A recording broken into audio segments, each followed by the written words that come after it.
That's where I'm going. Right there, my car should be there. Down off the mountain we go.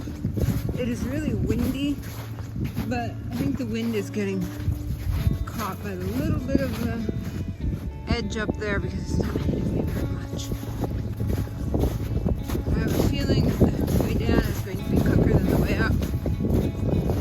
Especially if I slip, it'll definitely be quicker. Let's hope that doesn't happen.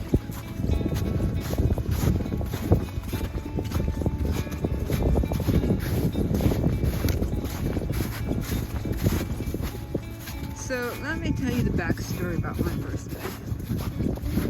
I'm a post-Christmas baby. Everyone knows what happens to the kids whose birthdays are on Christmas. Everyone forgets about it. However, I also grew up in Vermont. And every year on my birthday, it would snow. And I'm not just talking a couple flakes here and there. I'm talking 6, 8, 12 inches of snow, 3 feet of snow, 6 feet of snow. If we were lucky, we didn't lose electricity. And so I was never able to do things like most people can do on their birthday. Friends over, go somewhere, because we were all stuck inside. So I never really got to do much for my birthday. In fact, I do not remember. I remember only one birthday that it did not snow. Maybe it wasn't a blizzard, but I've always had at least flurries on my birthday. One birthday, and that's been in the last 10 years probably. Yesterday was my birthday, and we got the snowstorm.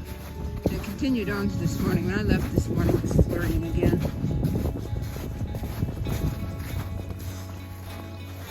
So this, hiking up here, having fun cooking. Never thought I'd be sitting on the Appalachian Trail chopping garlic and onions and browning meat, mashing potatoes. But I did all that, made myself a birthday cake, and I packed out ice cream. But that was kind of fun. I have to try it again sometime. Next, I think this is a leap year, which means next year my birthday will be on a Monday. So for the next 4 to 5 years, there'll be another leap year in there. I'll be working. So I guess this is my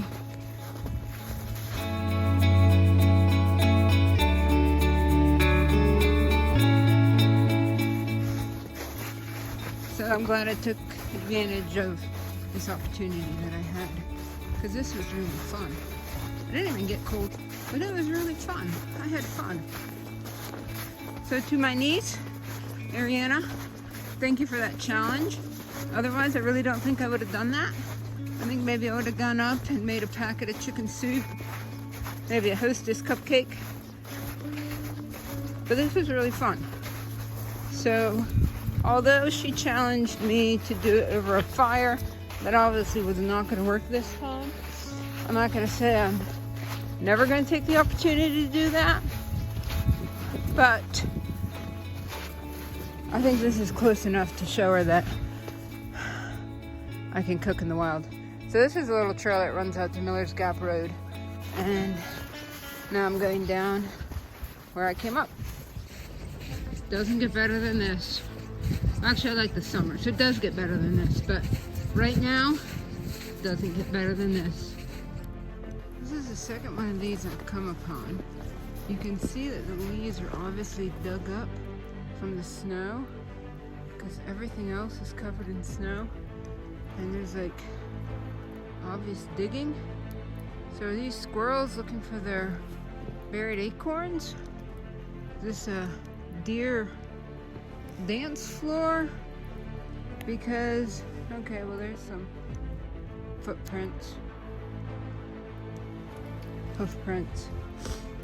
So I don't know. I have to look it up and see what that might be, but this is the second one that I've come upon. So heading down the ridge. Probably have a little less than a mile to go. It's Still nice and toasty warm.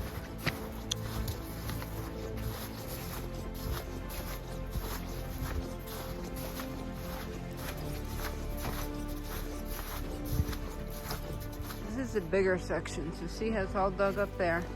And it goes clear down here. I came upon this on the way up. All dug up. All dug up.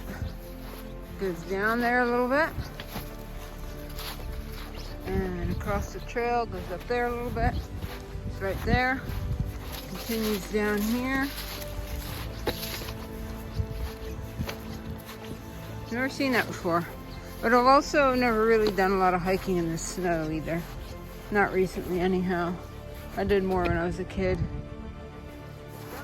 So still toasty warm here. And I wanted to mention earlier about my wool leggings and my wool shirt and my wool hoodie. I actually put the hoodie on top of the shirt because hiking down the ridge is often much colder and I didn't want to get cold.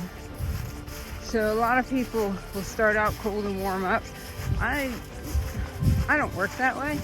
So I have a hard time warming up, so I have to start warm, and then once I get hot, I can take layers off, and then I can usually maintain, which is a pain, but otherwise, if I start cold, it takes me a long time to warm up.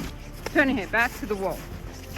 So it definitely is warm.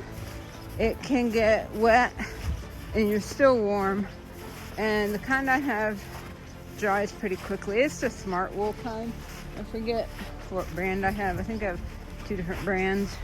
Expensive, but I would say worth the money. So if you're not sure about it for being itchy, I have super sensitive skin, and that's just the way I am. So I have to be really careful about what I wear. When I find something that works, I go back and get several of them. Not necessarily one every color. I usually got like 3 or 4 of my favorite color. But anyhow, I was afraid that the wool was really going to be itchy for me. And initially it was, but you know what? When you're scratching yourself, you warm up. You know, you warm your skin up. It's like rubbing your skin, getting the blood flow. You'll keep warm.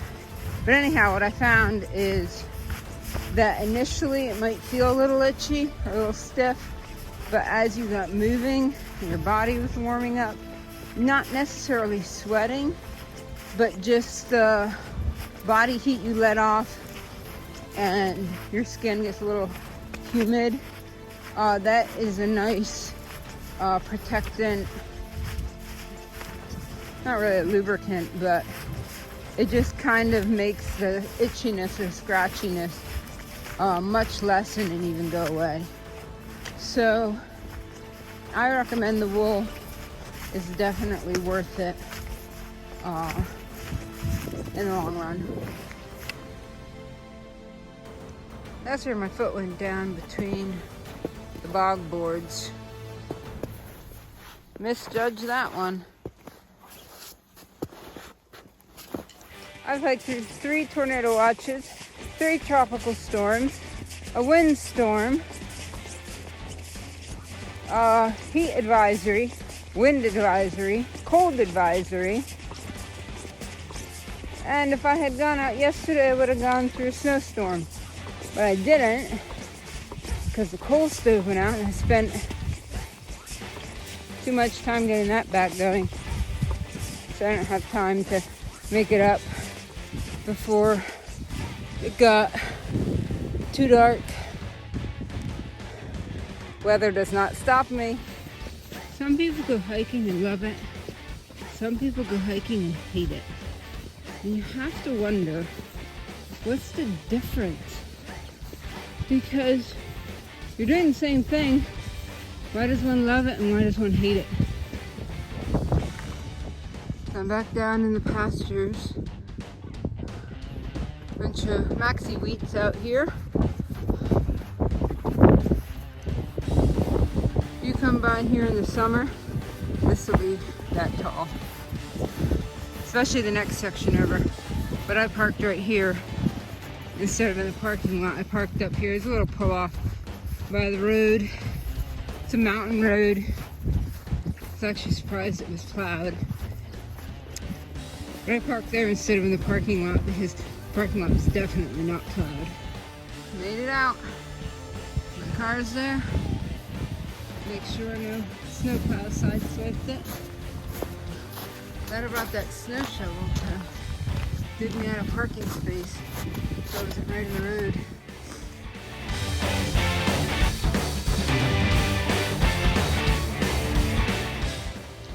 This is actually the first time my treadmill has been used to hold clothes. I'm just putting my stuff up to either, it's not really wet, it's just mostly cold, maybe a little damp. I'm just letting it all around here dry out. The pot needs to go upstairs and get clean. It's a nice, warm, cold stove. This stuff is wet. So these are the gaiters, and you can see they got wet about up to here. These are nano spikes. I got these at REI. They're actually on sale, like 60% off.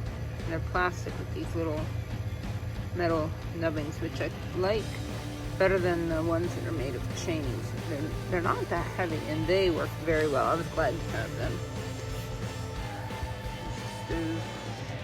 I had the ice cream in here, and then I forgot about it. And I had my pack down here by the coal stove. While I was emptying it, it melted a little more. Shoes. I did do the Rubik's Cube one time while I was up there. Mixed it up and then did it. So I'll just let this here for a couple hours and come down and put it away.